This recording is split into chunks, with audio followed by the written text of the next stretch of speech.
So let's move on to Formula One. But before we start with the qualifying, I wanted to explore some news.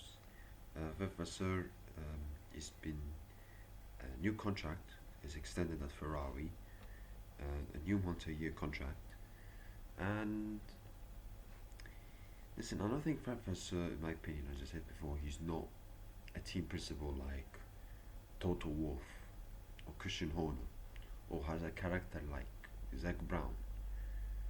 But at least he's a guy like I think he's made Ferrari better, and um, they've improved year by year. And yes, not this season, but and because they changed 99% of last year's car compared to this year's car, and it's absolutely made them the difference between them and McLaren, big difference.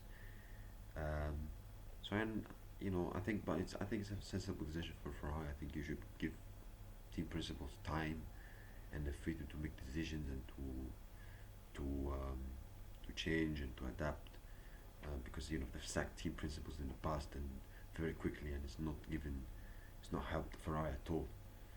So I think Ferrari have made the right decision to give Fred Vasseur a new contract, because like you need to give the man time and patience, and every team principal at certain teams they will have like they would need time to build and to build the trust, to build confidence, and to start winning. Happened to John Todd, happened to John Todd at Ferrari, happened to Christian Horner at Red Bull. Um, so I think you need to give people time, but because people are not patient as much nowadays, sometimes they might be calling for your head if you don't deliver. But at the same time, I think the right. Overall, I think it's the right decision for to give a new contract for Vasseur. Another news: Max Verstappen has confirmed that he will remain with Red Bull for the 2026 Formula One season, putting an end to uncertainties, short-term future for him. Um, I mean, it was mostly expected. I think he said that he wants to drive for Red Bull next year. He's He's been saying that I want to stay at Red Bull, for the rest of his career. So I understand why he made the decision that he's gonna stay at there next season. I think he's waiting for the new regulations to see which teams are competitive, to see whether Red Bull are strong or not, whether the new engine of Ford is good or not. So, and yeah, listen, Mercedes been saying that they want to buy Verstappen, but if next season, let's say the new regulations, Mercedes don't deliver, then would Verstappen want to go there? Would he want to go there? I don't think so. So I think Verstappen, if he wants to win, if he wants to change teams, he will change for a team that will help him to compete for championships again. Um, so and win championships. So yeah, I understand his decision, and I think it's the right decision, because I think to go Mercedes in the first year of the new regulations, I think is very risky. So so I think overall it's the right decision. Let's move on to the qualifying, because there was obviously a lot of action in qualifying. And first of all, Q1, no major huge surprises. Um, However, I would say two surprises were: one, Colapinto finishing above Gasly, and Yuki Tsunoda being a tenth off Verstappen, and sorry, and when you're a tenth off behind Verstappen, you think like, okay, you may be one place behind him, but he was actually knocked out in Q1. I think all weekend Yuki Tsunoda has been okay. And he's only a tenth off Verstappen. Um, for especially for Red Bull, the standards of Red Bull's second seat is quite good. But when you usually tenth off behind Verstappen, you think like, oh, surely in Q3 then. But he was out in Q1, and yeah, uh, I think difference between him and Sonoda in lap time, it was something like 0.050. So difference in the difference in lap times is very marginal. And the cars nowadays in Formula One are very competitive. Even the teams at the bottom, they're competitive. They're not as bad as, like, for example, Sauber were last year. For example, when they were dead last every race, they were finishing 19th, 20th. Like, all the teams, their car is competitive, and that's what makes Q1 and Q2 more exciting. And then into Q2, Antonelli knocked out in Q2, Behrman, Lewis Hamilton, Carlos Sainz, Colapinto, and Antonelli. First, Lewis Hamilton, whose interview, obviously, again, another poor qualifying performance from him. He said in the he said in the radio, said every time, with frustration. And he said after the qualifying, he said, "I'm useless. No problem with the car. The car's on pole. Probably need to change driver." Ooh. Listen, I think like, listen. Of course, Hamilton deserves criticism. Of course, because it's a track that he usually does well. Let's not forget. I remember winning at McLaren in 2009 when they were terrible. I understand why. Why he's frustrated and why he's angry and why he's upset and criticizing himself. But at the same time, I am starting to feel a little bit sorry for him, because he went to Ferrari to compete for the championship, and win the championship, to win his 8th world title, and so far it has gone so badly for him. Listen, I don't think it's fair to judge him in a fair way right now, because in the same way as Leclerc right now, because he's joined a new team with a new background, new culture, new facilities, etc. And it's the final year with this side of regulations. So I think to give him a proper judgment of Hamilton against Leclerc is next year.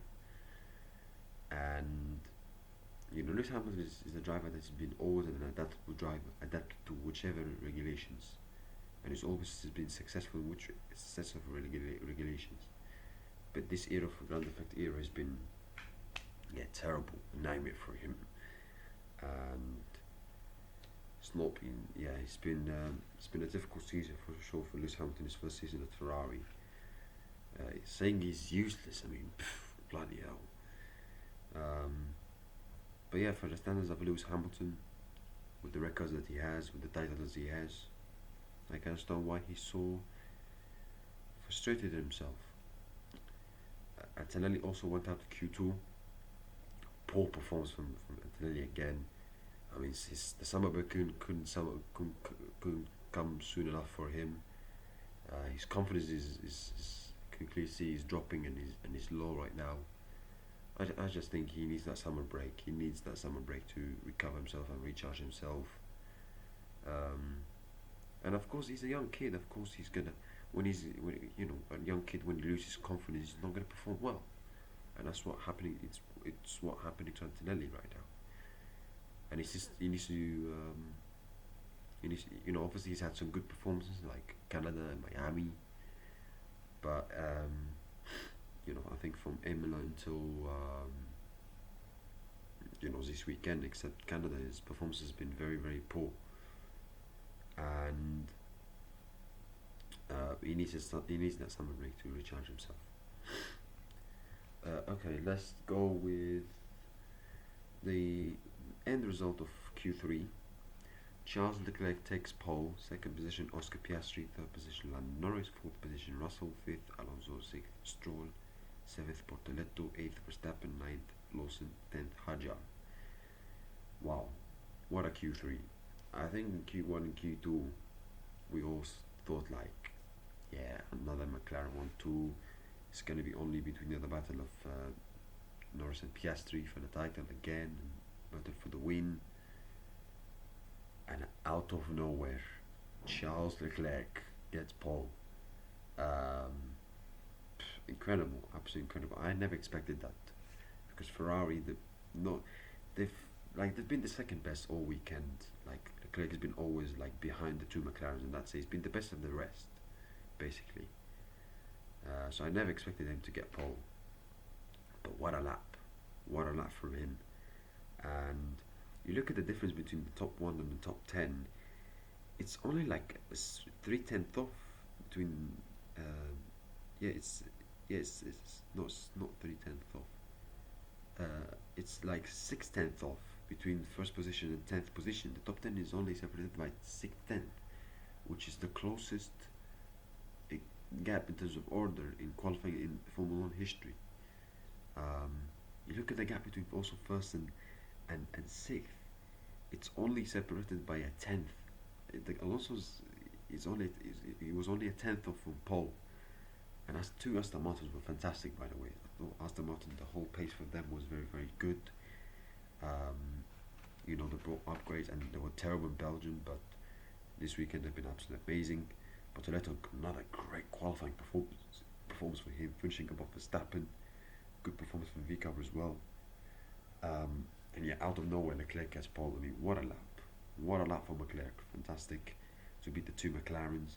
We all expected McLaren to dominate, to get a 1-2, and it's only going to be, and we're only going to see the real battle between Piastri and Norris. But out of nowhere, Leclerc has made this race tomorrow absolutely fascinating, and there could be rain. I don't think the rain. I don't think it's going to be as bad as, let's say, it was in Spa, but there could be rain, and it could play a factor in that. And let's not forget, McLaren, as soon as the conditions changed in Q3 and the wind started to come in, you can clearly see it affected McLaren. In the first run, in the first lap of Piastri Norris was quite good, but it was 1-2. But then Alonso proved this time, Leclerc proved, and Piastri and Norris made mistakes in the first sector. Yes, Norris got purple sector the sector 3, but the sector 1, when they had a poor sector 1 lap time, it clearly affected their second lap. And like Andrea Stella said in his interview, they were too cautious. They didn't know how much risk they have to take with the changeable conditions of the wind, and they paid the price. So, and I couldn't agree more with Andrea Stella. But Aston Martin were absolutely fantastic. I think. I was a bit surprised that Alonso was not in the top 3, because all weekend he's been fantastic, and obviously he's had back problems, obviously. So for him to be in the top 5 and close to a pole, only a tenth of pole, yeah, brilliant performance for him. And Aston Martin were very good. McLaren, yeah, you could say they should have got pole, but Leclerc, great lap, and this makes the race today fascinating. I think obviously considering Hungary is very similar to Monaco, I think if Leclerc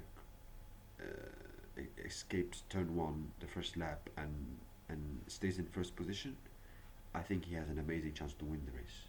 Amazing chance, because considering Hungary as a track, Hungary is very similar to Monaco. Very difficult to overtake. Not much DRS zones. I think if Leclerc escapes into turn 1, lap 1, being in first position, I think he has a great chance to win. Unless Ferrari screw him over the pit stops, etc. So, yeah. But my prediction, I still think McLaren will win. I still think McLaren will win. First position, Oscar Piastri. Second position, Lando Norris, and third position, Leclerc. So yeah, that's it, guys. Thank you. I wish you have a nice day. See you tomorrow for another video, hopefully, and have a nice day. Bye.